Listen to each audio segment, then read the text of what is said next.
The old house creaked around me, a symphony of age and disuse. Dust motes danced in the slivers of moonlight that pierced the grime-streaked windows, illuminating the stillness.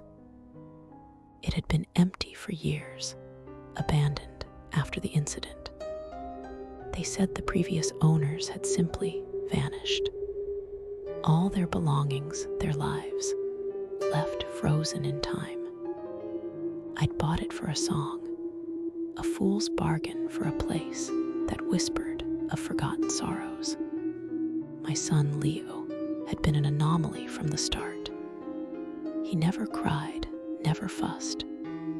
He'd sleep through the night, a perfect, silent angel. But as he neared 4, the dreams began.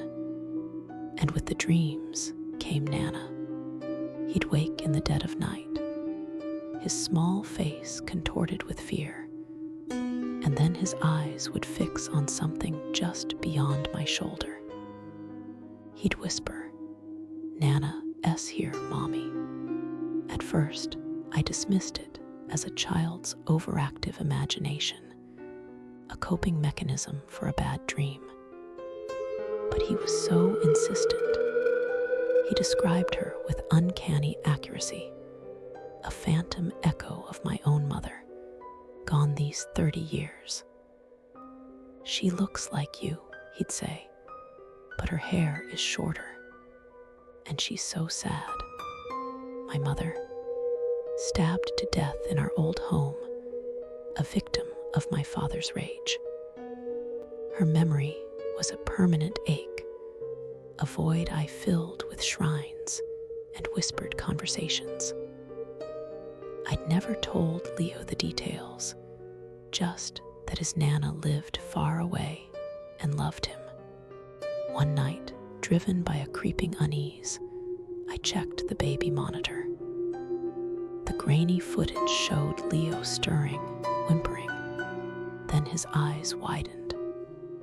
He turned, his gaze locked on empty air, his tiny hand reaching out.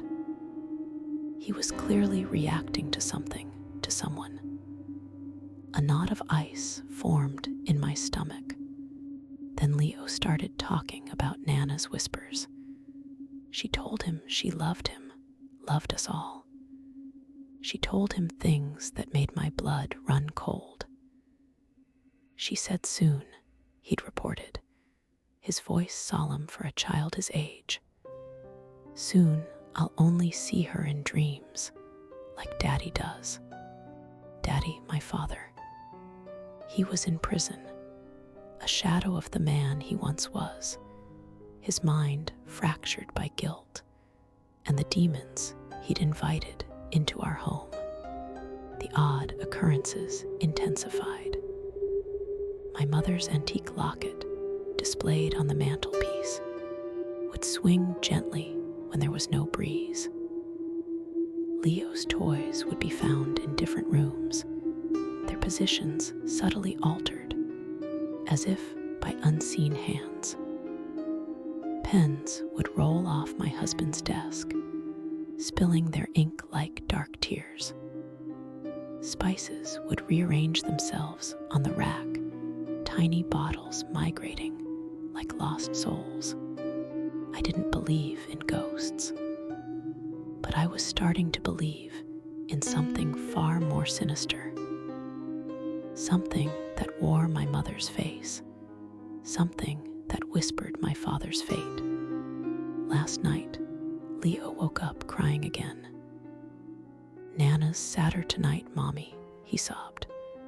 She said Daddy S coming home." The house fell silent, a silence heavier than any sound. And then, from the corner of Leo's room, a low, guttural whisper, not my son's voice, not mine, but something ancient and hungry, began to hum a lullaby. A lullaby my mother used to sing. And the shadows in the room, they began to deepen, to coalesce. They weren't just shadows anymore. They were watching, waiting. This is Aqeela from the Aqeela Files. Did you truly think you could escape? The entities within these walls are not just memories, they are prisoners, and they hunger for company. You've invited them in, and now they will never let you go. Subscribe if you dare, and find out what lurks in the dark.